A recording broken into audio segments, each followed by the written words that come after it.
Ooh, hello Facebook. Welcome to our spooky Book Studio 16. Happy early Halloween. We have our creepy Library Love Fest team here ready to talk about some books in their spooky, spookified hut. Let us know if you guys have any questions. Leave some comments for them and let them take it away. Whoa! Hello, everyone. Welcome to our spooktacular episode of Library Love Fest presents Scary Stuff in preparation for Halloween. So I'm Virginia Stanley, Director of Library Marketing at HarperCollins. And to my left is... It's just me. Oh! Hey everyone, I'm Chris Connolly with the Library Marketing team. Hi, I'm Amelia Bedelia. Oh, sorry. I'm Lady Mays, and I'm the Library Marketing Assistant. But I'm also Amelia Bedelia. And here's my pie. Oh my god. She just unveiled that today, and it is adorable. I love Amelia Bedelia. Oh, it's so cute. And I love the Statue of Liberty. No, I mean, I do. She's fabulous. But I wore it because I have a little arm injury, and so I thought it'd be fun to hold a torch with my bad arm. How funny is that? Also, years ago, we published this fabulous children's book about the Statue of Liberty, and I thought it would be a great time for us to bring that back and remind you all of that beautiful building in New York Harbor. There. Okay, so we're going to talk about, a couple things. We're going to talk about new books, forthcoming books, and some scary books. Ooh. Oh, and also, Scooter, I don't know if you can get our Jello mold, but it's actually underneath there, and we can't get it out of the mold. That's what you get for going to the dollar store. But there's Jello underneath there. Perhaps it has vodka in it, perhaps it doesn't. But we can't take it off the plate because it will ooze out on the floor, and the studio will not be happy with us. So it's going to stay there and just jiggle. Okay. Delicious brains. Do we want to talk about our scary audiobooks? Yes. So we have our great audio team made us a little clip and a few books, and I'm going to put it on our blog after this so you can listen to all of them. But what was just playing was The Exorcist. That's what it starts off with. And then we have a book that we're also going to talk about, Bird Box. That's going to be on Netflix soon. It is in that stack over there, the scary book stack. The scary book stack. Oh, scary book stack. And we have Alice Isn't Dead, which is also in that stack, and The Witch of Willow Hall. So all of those books are super scary to listen to and soundtracks, and I will put that up for you guys so you can hear clips. Yeah, do you want to play some or what? How does it work? Because we can talk about the Bird Box first, just because it's scary, and we're starting off scary. Hope you kids are okay out there, not too afraid. Okay, so Bird Box. Sometimes I wish I were an architect, so that I could dedicate a building to a person. A superstructure that broke the clouds and continued up into the abyss. And if Bird Box were made of bricks instead of letters, I'd host a ceremony, invite every shadowy memory I have, and cut the ribbon with an axe. Letting every... So that's Bird Box. Josh Mallerman's such a great horror author. I love him. I first read Black Mad Wheel, which came out a couple years ago. Yeah. And then went back to Bird Box, and he just has a really cool... He's a musician, so he has like this natural... He writes about sound and how that plays into the horror. He uses it really well. It's super creepy. So an audiobook is like perfect. And So I can't wait to see the Netflix series as well. We also have Alice Isn't Dead. Well, hang on. We just want to talk about, for the Netflix, they just posted a trailer, super creepy. It is. For this Netflix movie that's based on Bird Box. We just want to show them a jacket again. Yeah. And that's with Sandra Bullock and Sarah Paulson, and that's going to air on Netflix and in select theaters on December 21st. So we have these super creepy GIFs that we can put on Library Love Fest, which are really kind of funny. But, I mean, honestly, you watch this trailer, and it's just... Sandra Bullock is freaking me out. The book freaks you out. He's such a nice guy, too. I think he came to the Texas Library Association. Anyway, great guy, and... Oh, my crown's in the way. Great guy, scary, super creepy book about this woman and her kids, and they're in this boat, and they're getting away. They have to be blindfolded. If they they take the blindfolds off, they're screwed, and something's after them. You don't know if it's beast or man, and it's just so creepy. Burn! Bird Box. Do it! All right. So next is Alice Isn't Dead, which is also a podcast, but this just came out last month. And so Alice is, well, she's not dead. she has disappeared, and they think she's dead, but her wife goes on a mission. She's driving a truck to go find her because she keeps seeing her appear in different news on TV in the news, and she doesn't know why she's there, and then all these creepy people come. So here's a little bit of this one. Keisha Taylor settled back into the booth and tried to enjoy her turkey club. The turkey club did not make this easy. A diner attached to a gas station a couple hours outside of Bismarck. A grassy place between towns. Keisha's main criteria for choosing the diner had been ample parking for her truck. So it's just kind of gritty, and all these creatures kind of come out. It's very creepy, and if you actually want more, the podcast is a good listen and supplement to it. Yeah. Same name. Same name. All right. Cool. So, anyway, we hope you have a lovely Halloween, whatever you do. Don't eat too much candy. Boop. The torch is in the way. My torch and my brain. Somebody said, where's your brain? I'm like, I don't know. I ate it. I ate my brain. All right. Do we want to talk? Let's continue with, in the vein of thrilling reads, The Boys in the Cave by Matt Gutman. Deep inside the impossible rescue in Thailand. We were all riveted when these poor kids were stuck in that cave with rising waters. Matt Gutman he's an ABC correspondent, and he chief national correspondent, get his title straight. And he really captures it. You are there.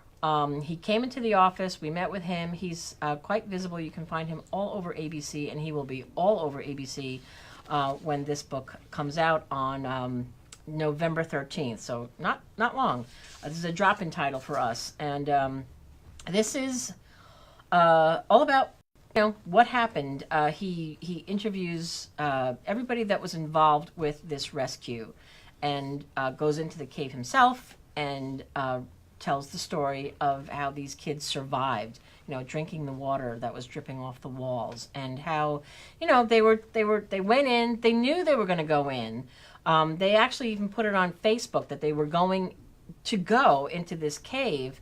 And they did know how to swim. However, this water was rising. It was the rainy season, so the water was fast and rising high, and they just had to keep going deeper and deeper into the cave, and found themselves on this beach in the cave, and there they were for all those days, and what they did and how they survived, and then how they got them out, which is harrowing because I don't know, I didn't really think about it too much, but it's quite harrowing. I mean, talking about how they had to give these kids, they had to give them a sedative to calm them down, and basically they were out.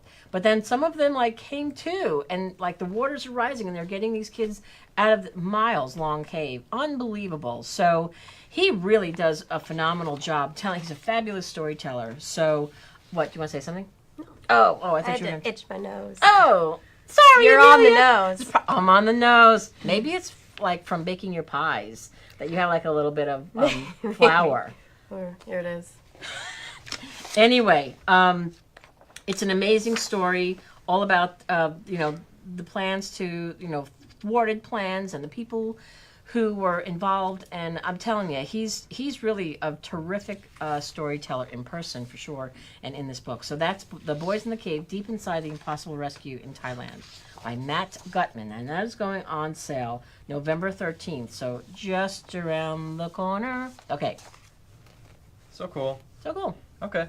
Next. I'm going to talk, so Halloween, it gets your imagination flowing, and one of the most imaginative, creative authors, I think, working in the fantasy realm today if I can find the book, it's S.A. Chakraborty, who wrote The City of Brass, and I'm going to talk about the follow-up. The City Brass is right there underneath that one. Really? We have like James. 80 books Underneath the first one. underneath this one? No, Here we go. top. Top. There Here you we go. So here's City of Brass. This came out, it was a Library Reads pick in November of last year. Librarian favorite. It has a classic fantasy pacing, but it takes place in Cairo, and it kind of uses like Middle Eastern imagery as opposed to kind of that classic Tolkien, style fantasy, those fantasy elements. And it follows this kind of young con artist who discovers that she has kind of secret powers, and her fate is intertwined with this Jinn kingdom. There's warring factions. It kind of has a little Game of Thrones element. There's political maneuverings. But the characters are so brilliant. And again, people were eagerly anticipating the follow-up. It's going to be a trilogy. The next one, The Kingdom of Copper, is going to be coming out in January of next year. It's not in there. Oh, okay. Got it. So that the follow-up kind of takes place right after the incredibly harrowing, at times heartbreaking ending of this one. I've sent it out to a lot of librarian friends. It does not disappoint the sequel. I think it actually ups the level of writing and the imagination involved. Just really cool imagery, and again the characters, which really what gives all these fantasy novels the weight, are brilliant. So I highly recommend. Again, you can get City of Brass now as a trade paperback, and then just let me know if you're looking for a galley of the follow-up Kingdom of Copper, because I know a lot of people are champing at the bit for Yes. it. And it is Knocking- champing at the bit for all of you at home. Really? It's champing at the bit. Interesting. Yes, not chomping. Don't Champing. chomp at your bit. You Champ don't at wanna- You it. don't want to chomp. Just be proper. And People are chomp. very excited about this. Knocking down our door for this book. Yes. They were yes. champing So- at the bit. Yes, champing they're at the champing bit. at the bit. I'm like, stop champing on my bit. You learn something too at our Facebook Lives. Yes. The more you know. Give me your tired, your poor, your huddled masses yearning to breathe free and stop champing at my bit. We Okay. have Jane, who has already champed at your bit. And loves Wait, Kingdom what? We, Jane, who has already champed at your bit, gonna loved get Kingdom it. of Copper, and thanks Chris for sending it to her. So No problem. You okay there? Yeah. I'm dying. Again? Again, round two. Ooh. I asked Chris if his costume glowed in the dark. Oh, that would be cool. I might. I know the cobwebs too. Ooh. Yeah. That's cool. Later on, we'll turn out all the lights. I just took my costume out of the package 2 minutes ago and realized I probably shouldn't have worn my shirt. But oh well. Hope you're not tricked and thinking I'm really the Statue of Liberty. All Next. right. Next, we have a debut thriller, No Exit by Taylor Adams.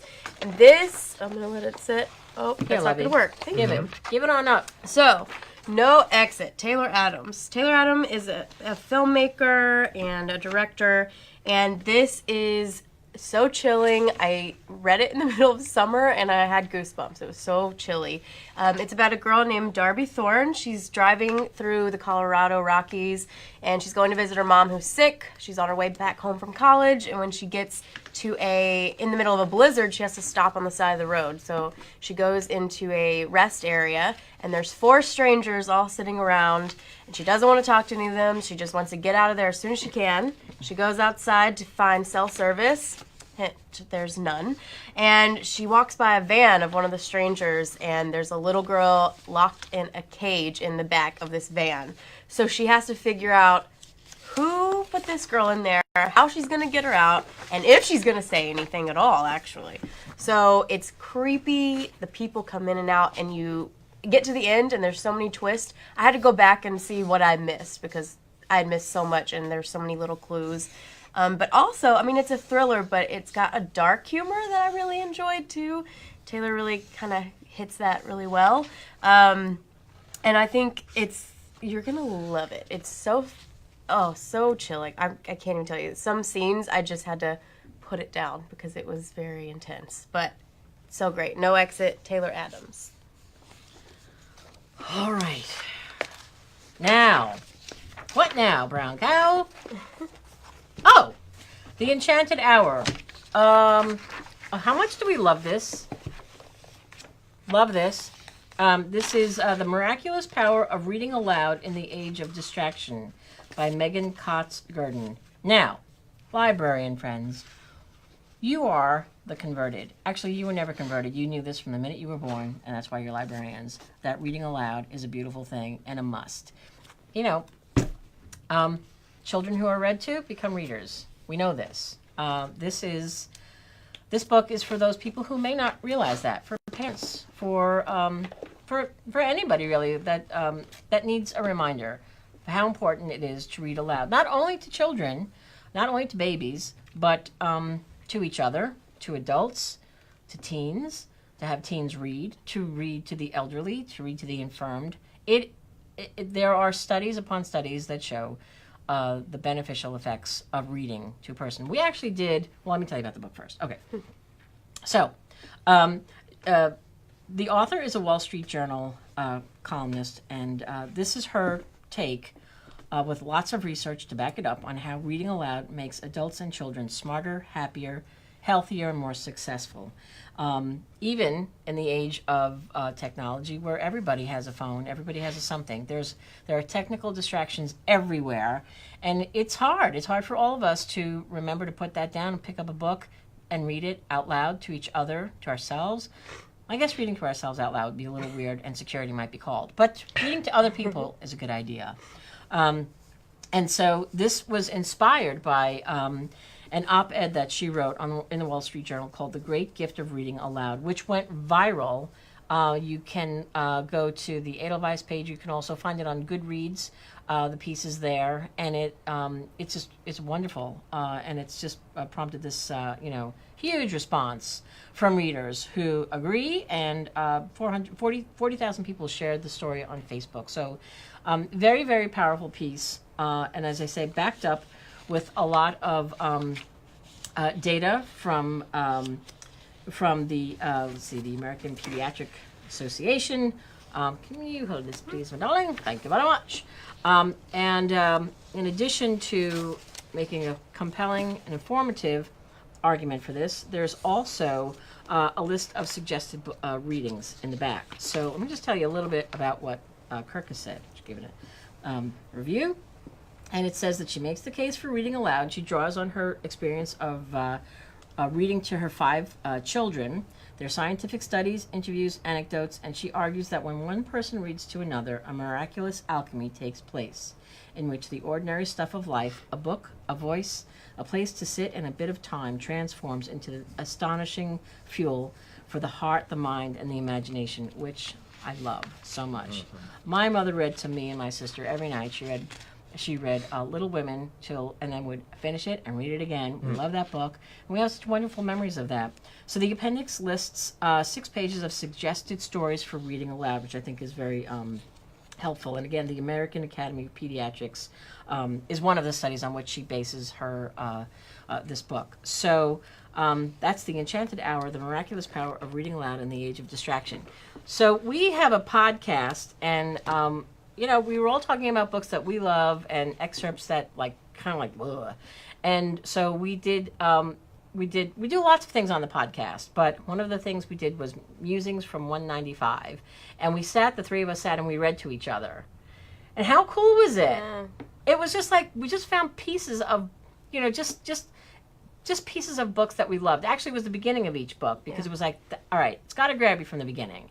And so we each picked a favorite and read it to each other, and it was just like, oh my God, I could just do this all day if we had blankets and Snickers. Anyway. A good book, a kid's book to read out loud, especially during the Halloween season. Yes, perfect. Do it. I mean, Abelia Bedelia is great, but... Yes. So I'm sure many of you are familiar with this series, Scary Stories Tell in the Dark, which is a collection by Alvin Schwartz. I think really one thing that really sticks in the minds of anyone who's come across these books are the terrifying illustrations by Stephen Gamble. I love these books, and they just continue to sell. I mean, these have been out, I forget when they originally published, ages 8 to 12. Ha! That's laughable. One of my earliest memories was being read in our school gymnasium. We had like a Halloween festival thing, and one of the small rooms, they collected all of us they passed around a bucket of eyeballs, which were definitely not de-skinned grapes. They were eyeballs. And then one of the older kids read stories from these books, and they will Aw. absolutely terrify you, even now, especially with the images. I have a really short one. Should I read Do it, do it, do it, do it. Okay. I so remember this book too. I would read it and be scared to leave the house. Yeah. There's so many, and there's a trilogy, so there's more scary stories to tell in the dark. The same illustrator, and then scary stories, more tales to chill your bones. So I'm gonna read a quick one from. This is titled "What Do You Come For?" There's the illustration, super scary. I don't want to ruin the ending. Got it, Scooter? All right. You need some longer, or you got it? He's got Good. it. Okay. There was an old woman who lived all by herself, and she was very lonely. Sitting in the kitchen one night, she said, "Oh, I wish I had some company." No sooner had she spoken than down the chimney tumbled 2 feet from which the flesh had rotted. The old woman's eyes bulged with terror. Then 2 legs dropped to the earth, and attached themselves to the feet. Gross. And then a body tumbled down, then 2 arms and a man's head. As the old woman watched, the parts came together into a great gangling man. The man danced around and around the room. Faster and faster he went. Then he stopped and he looked into her eyes. "What do you come for?" she asked in a small voice that shivered and shook. "What do I come for?" he said. "I come for you!" You're supposed to snap your foot too. Yeah, so, I don't know. You're super funny. If you like to terrify children, I do. Do you like to terrify children? These This books are book for is you. for you. They're so imaginative and, yeah, super scary. Perfect for Halloween. That's Highly excellent. recommend. Yeah, they're Love. so fun. You should go read to kids at like a library.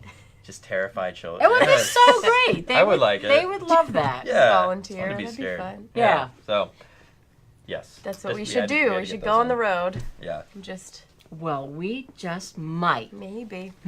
Stay tuned.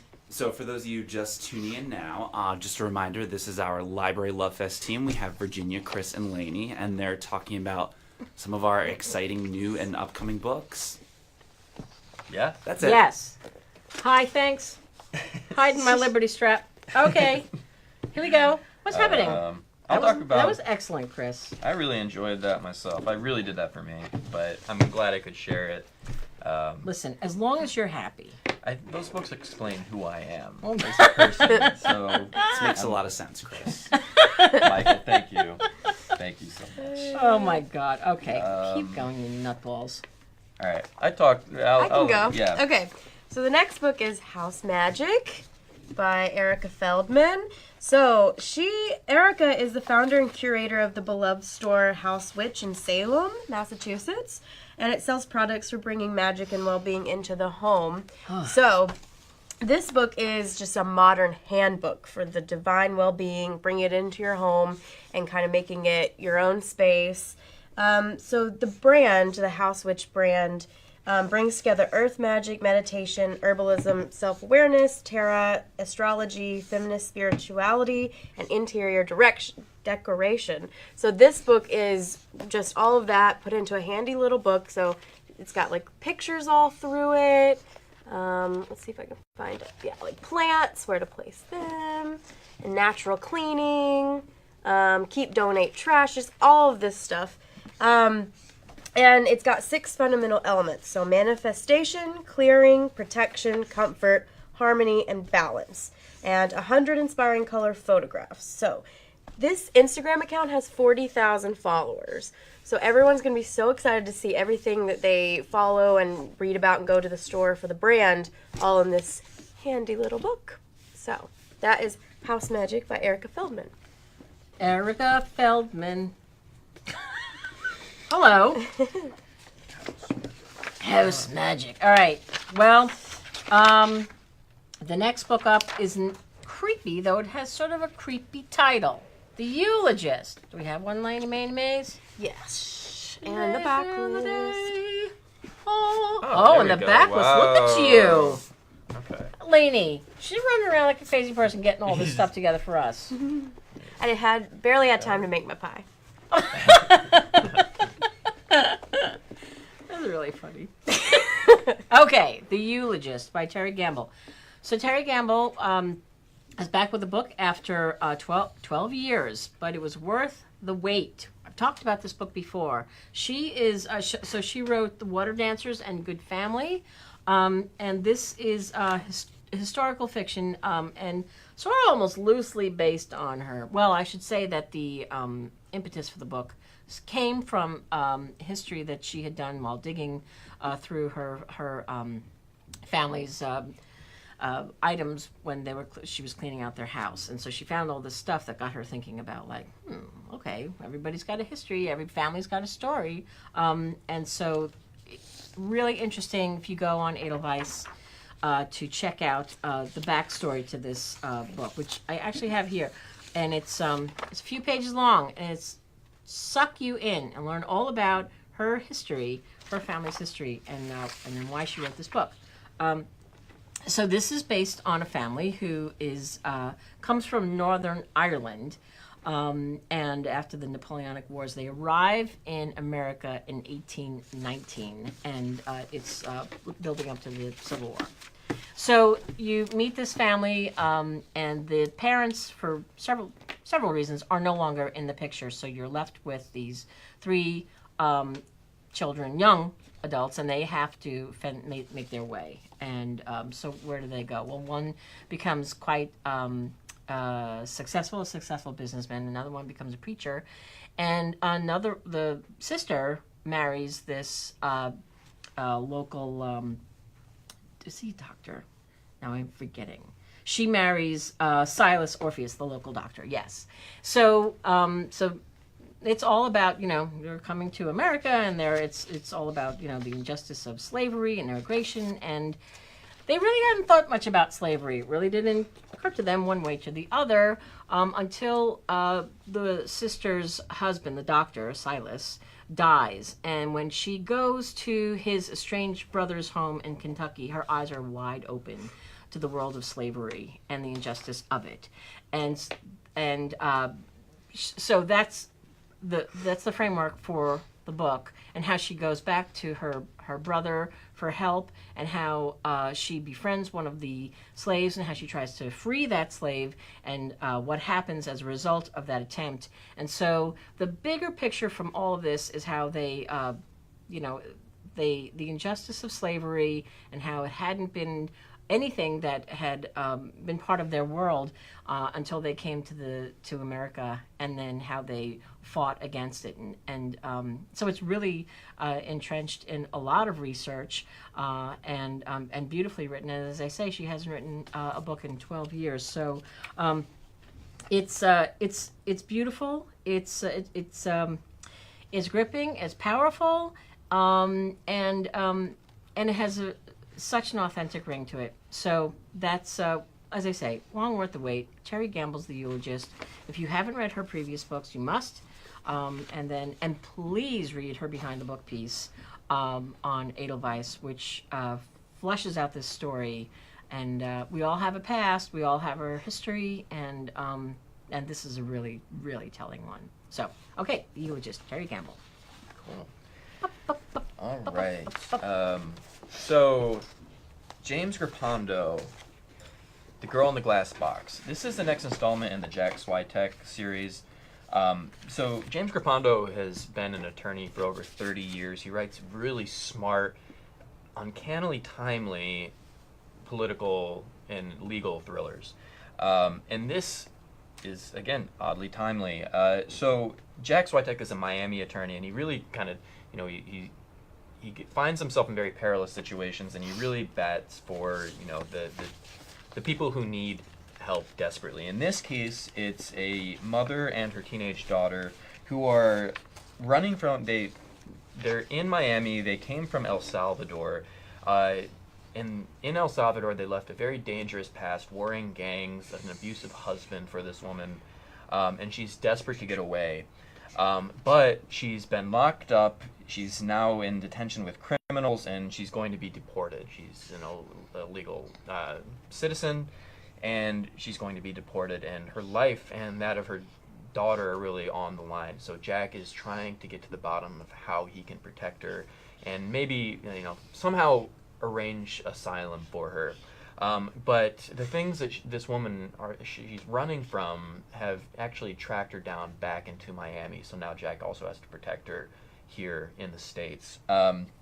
So again, with all the news that you have on immigration, violence, sexual assault, this novel really sheds light in a unique way. I think novelizations have an interesting way of kind of telling the truth better than maybe even the truth does. And James is really talented in that way, and again, he knows of which he speaks because he's in this world. He's a very successful attorney. He actually won the Harper Lee Prize for legal fiction for Gone Again. And I didn't know this, Grappando and John Grisham are the only two practicing attorneys to have won that award.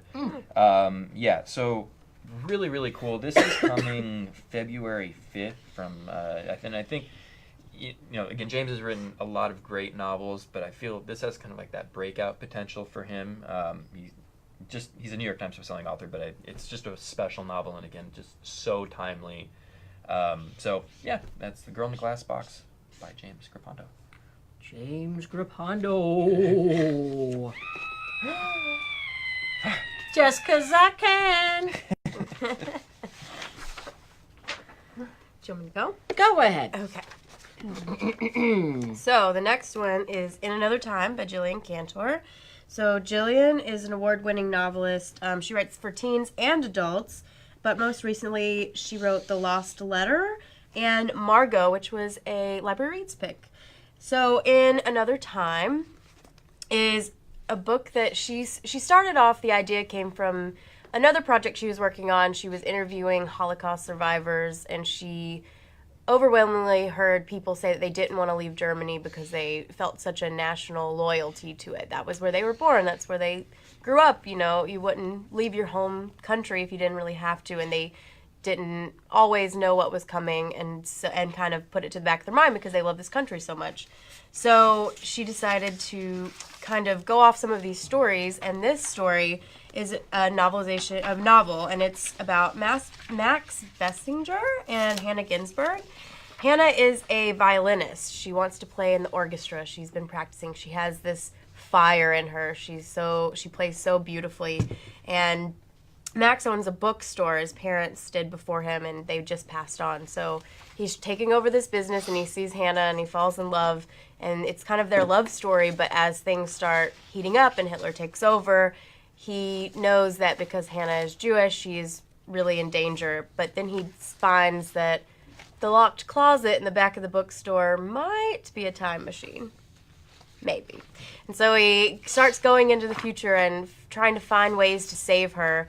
And then, so that's in 1931, and then 1946, it flashes to that, and Hannah wakes up in a field and doesn't remember the last few years. She doesn't have any memory of what happened. She just remembers being with Max and people raiding the bookstore. So he has pushed her, hopefully, into this book closet, and she knows nothing of it. So it's just about her trying to find Max and find out what happened to her, and it goes back and forth between them. It's really beautiful. Her violin is something that gets her through and makes memories happen, and that's really beautiful, but also just the love she has for Max and trying to figure out her own life. So I just thought the backstory was really interesting and how that came about, because it does mix in some time travel as well, but it has this kind of historical point going back to. So that's In Another Time by Jillian Cantor. Cool. Night. Yep. Michael, how are we doing? Do we have any questions? If anyone you're watching at home, be sure to ask questions. The skeleton wants to know. No questions so far, but we're getting a lot of love for In Another Time. Betty is actually reading it right now. She's finishing it today, and her book club is discussing it on Sunday. Nice. Oh, with perfect. the author joining them on Skype. Ooh, So very nice. exciting. Cool. Super cool. Yeah, but if anyone has any questions, definitely feel free to ask. Yeah, ask us. We're here for 25 more minutes. Okay, I'll talk about a book called Tiny Americans by Devin Murphy. So Devin Murphy's debut was The Boat Runner, which was this beautiful, thank you, Laney Maney Mays. That was in the tradition of All the Light We Cannot See and The Nightingale. It was about a young Dutchman and a coming-of-age story during World War II, and it got glowing reviews. New York Times Book Review gave it a glowing rave. Kirkus gave it a star, honestly, and what a nice man too. He came to the American Library Association, and it's just as sweet a person as he is a brilliant writer. And seriously, just go on Goodreads, and you won't believe the raves on that book. Well, he's back with a very different book called Tiny Americans, and it's a story of a family, and it goes over several decades. And it is written in the vein of Richard Linklater's film Boyhood, and it follows this one family over the course, as I say, of several decades. And it's everything. It's this coming-of-age book, and there's everything that you could possibly imagine. The father and the mother love these kids, but not each other. There's a lot of there's alcoholism on the father's part. He's great with the kids, but he's he teaches them all about life. He takes them outside. He loves to bring them, show them how to live in the world, but he doesn't show them how to live in the world without him. And eventually he leaves, and they resent him leaving, and they resent her staying. Neither one can win. The scars are, the wounds are there, the scars are formed. And so you follow these kids through into adulthood and how their childhood has affected them, and the trajectory of their lives.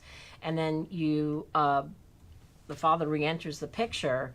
He's cleaned up, and now he's seeing, the effects of that disease that had it on him, and the effects that it had on these grown children now. And so that's it in a nutshell. Where they go, what happens to them, how everyone is affected by it, and how there is love at the core of this, and how can they get that back? Did it ever leave? How do they feel about each other? It's the arc of a story. It's the arc of a family. I mean, as I say, over several decades. So you see how it has the effect on one kid, and it's repeating itself.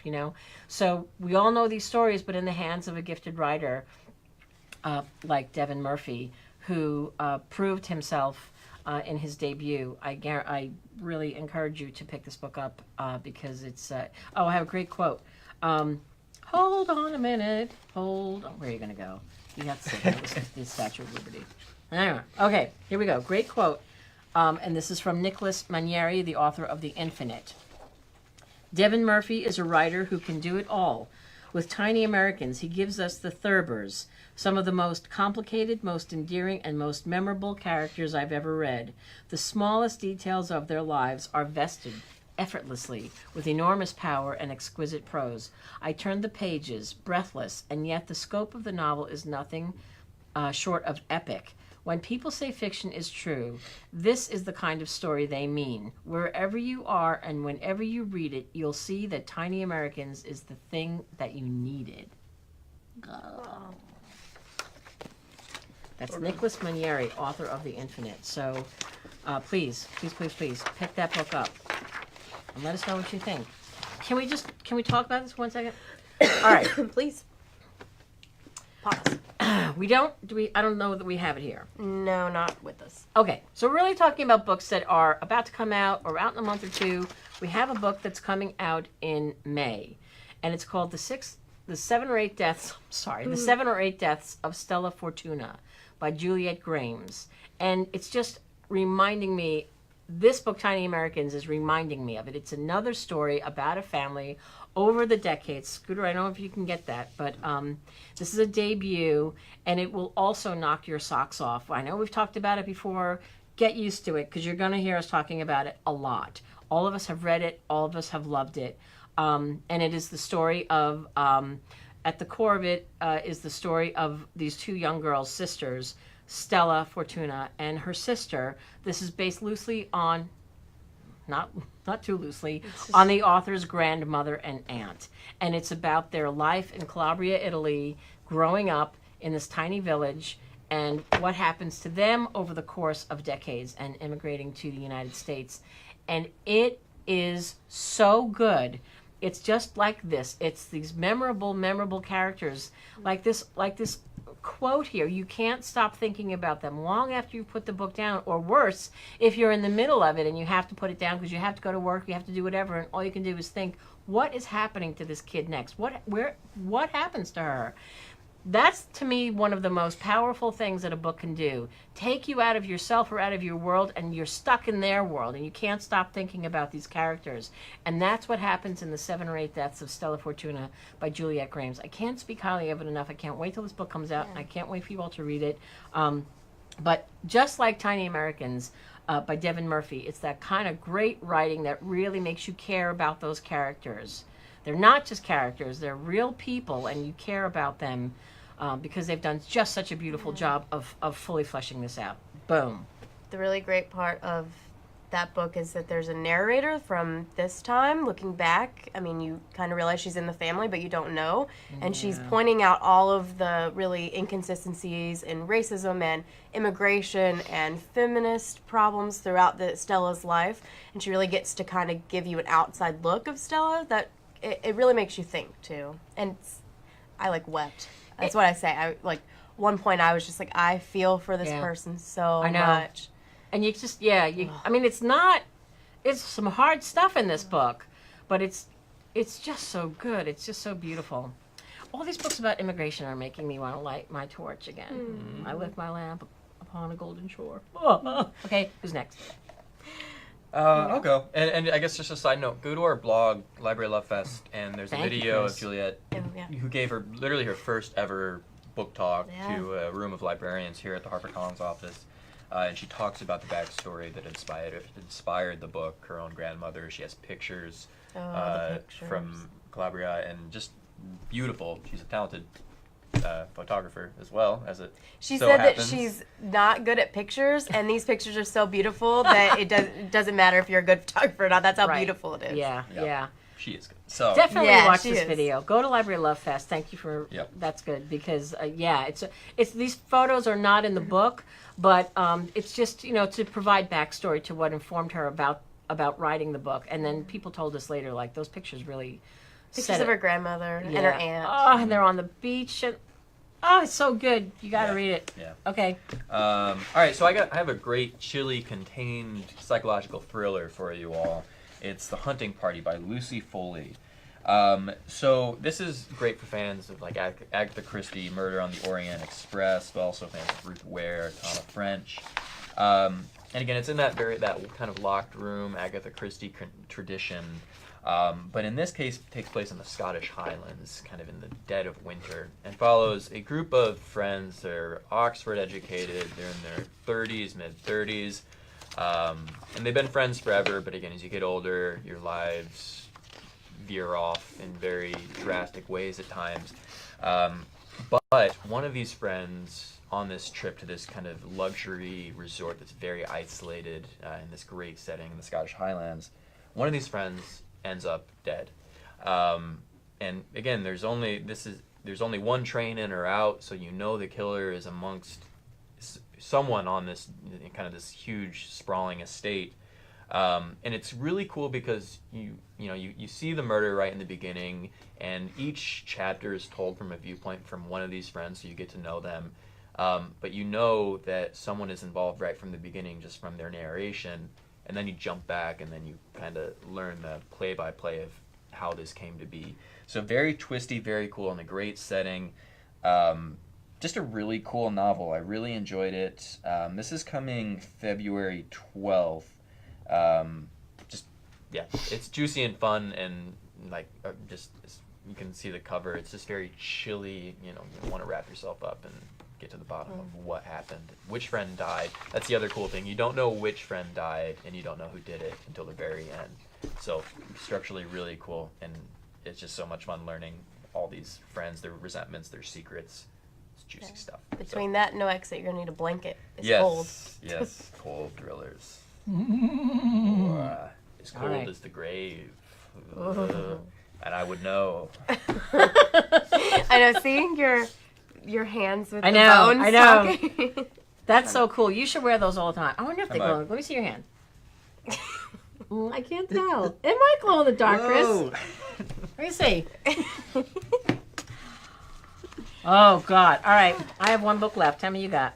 2. How many you got? Do. All right. All right, I'll go. Where's my picture? Okay, so this is Jeezy, and the book is Trust Your Process. And so Jeezy is from Atlanta. He has 8 albums and 5.5 million record sales. He's also gotten multiple Grammy nominations, so kind of knows his stuff when it comes to the music and rap world. But before he was a rapper, he grew up in kind of the poorer area of Atlanta. So he grew up trying to kind of get past all of that and get into this stardom. And really, it says that he has an MBA in common sense and rapping. He really learned all he needed on the streets, and so he goes by a core message of hustle or die. So he brings all of that, and this is the book that actually is going to be at the same time as his album. That's going to be Thug Motivation 101, Trust Your Process. And so both will come out kind of the same time. And he's going to announce a tour next spring. So all of this will be great to read together and listen to. It's really inspirational. It's part memoir, growing up in Atlanta, part inspirational. So examples of things he's done in his life. I mean, he's big in the business world too. So he's all these brand names and he's representing them. And so he knows about that world, but he can also put it in terms of someone, just living their daily life. And so it's kind of in the mold of make your bed, little things that can change your life. It is really inspirational, and you're going to see all of the things he's gone through. There's 15 and 20 color photographs, which is really cool. It's just kind of like common sense, like how to live your life and be the best at it. So that's Trust Your Process by Jeezy. Cool. Yeah. All right. So one of our great friends, author friends here on the library team is Sarah Beth Durst. She's a renowned fantasy author, and she has a new novel coming, The Deepest Blue. This is coming March 19th. So Sarah Beth she does YA novels as well, but we really came to know her from her series, The Queens of Renthia, which started with, let's see, where is it? The Queen of Blood. We have a lot. So, and then it was followed by The Reluctant Queen. Make sure. Let's see. Yes. And then The Queen of Sorrow. I Unclip believe. Yes. Okay. Here we go. So this was a great trilogy that was set in this world of Renthia. Sarah Beth is one of the most creative authors I've ever met. She just has an imagination for miles and miles. So great world building here. And this world, Renthia, it's inhabited by nature spirits, which you'd think nature spirits, like, friendly things. They're not. They're like bloodthirsty. They hate humanity, and everyone is always kind of on edge. And there's a select few people within this world that can actually control and fight these nature spirits. So it's a great sprawling series that is available now. But The Deepest Blue is really cool because it's set in that world, but it's a standalone, and it's a very different setting in that it kind of has an island beach setting. You find yourself on this small island, and this young woman is about to be married. It's a beautiful day. Her whole village is attending, and this small island is attacked viciously by these nature spirits, and it's a tragic event. But this woman discovers that she is one of these chosen people that can control and fight these spirits and get to the bottom of why they're attacking and what she can do to salvage her society. So really cool. Again, Sarah Beth, she's amazing. I always enjoy seeing her. You've probably met her if you go to any of the library conferences. She's usually there. So this is coming March 19th. If it's available as a galley, let me know. But also dip into the trilogy because it's brilliant. And they're all available now, and I think they're available now as trade paperbacks as well, or mass market. So give that a shot. Beauty. All right. My last book is by Tessa Hadley, Late in the Day. She also wrote, thank you, Bad Dreams and other stories, and The Past, her most recent book, which was her most accessible and commercial, and nearly tripled the sales of her previous book. So, and we are so sure that we'll get that and much more in her next book, Late in the Day, which goes on sale in January. And this is, very quickly, because we're running out of time, this is a story about two couples. They have known each other for 30 years. Two married couples, and they had the women had known each other in childhood, as had the husbands known each other in childhood, and then they all got together 30 years ago through school, and so present day, this one couple gets the phone call that from the woman from the other couple, that her husband has died. There was nothing wrong with him. It was very unexpected, and he passed. And so this is what happens, the fallout from that. Naturally, immediately, they are there for them. What can we do for you? How can we help you? They end up, having her stay with them for a bit. But you learn that the couples had been with the other. So the man who had died had been with the woman of the other partner, of the other couple. And so eventually realizing that they were more suited to the other. Do you get what I'm saying? So they had their past. And they had sorted it all out. And they realized that they were better suited to who they were with. And then when this man dies, old wounds and old feelings and some grievances and some, maybe unfinished business start to surface. And so that's the story of Late in the Day. Got a starred review from Kirkus. This is a four-person character study. Here, as always, Hadley is a master of interpersonal dynamics. The novel captures the complexity of loss. Their grief is not only for Zachary, it is for the lives they thought they knew.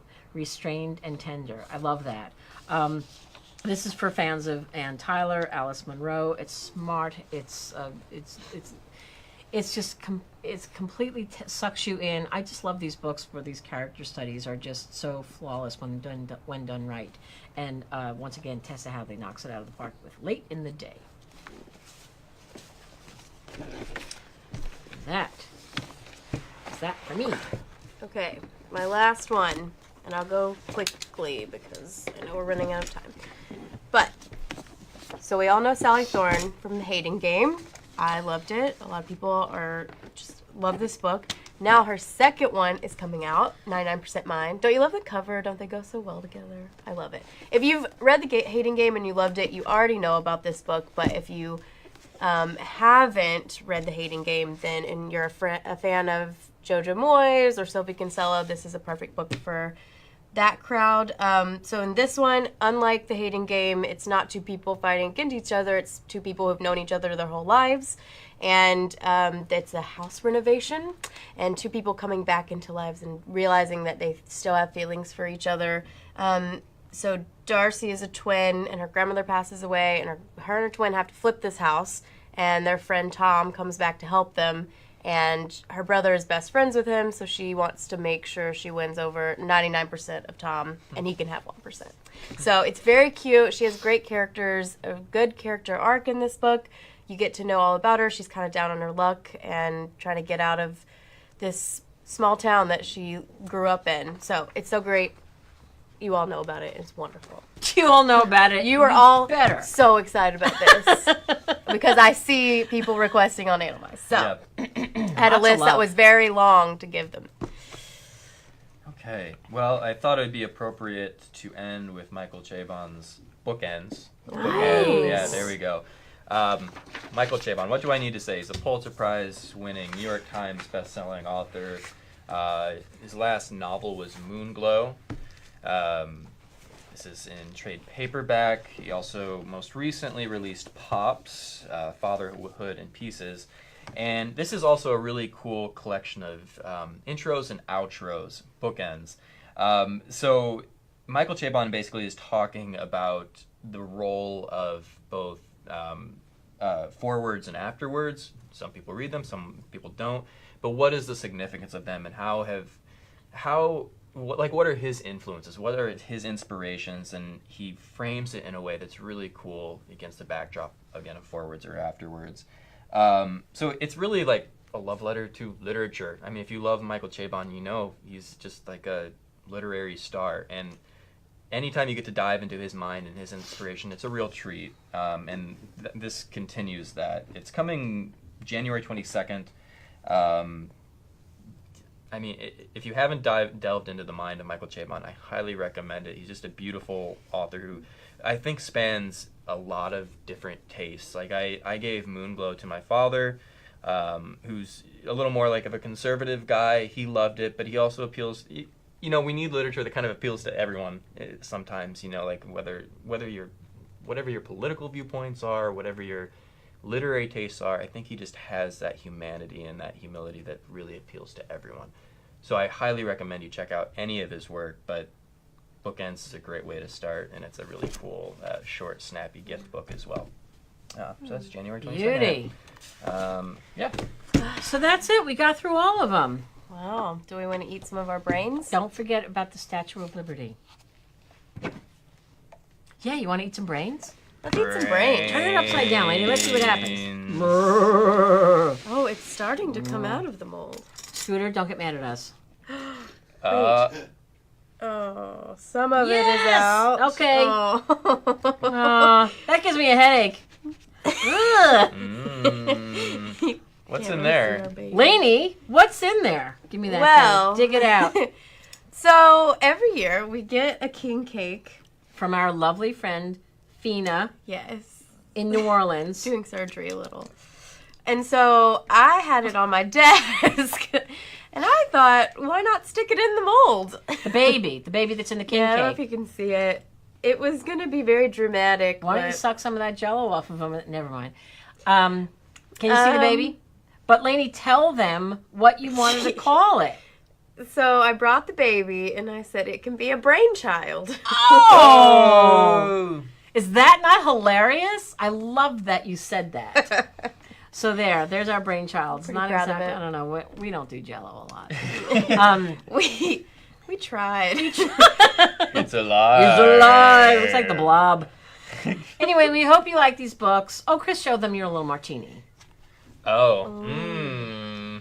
Chris, these guys get very creative. Oh, Lainey, get our little man and send us out. All right, you guys, we hope you like all the books. Happy Halloween. Let us know if there's anything you want. And, make a comment and you're entered to win all the books that we talked about. Oh, have a nice, safe Halloween.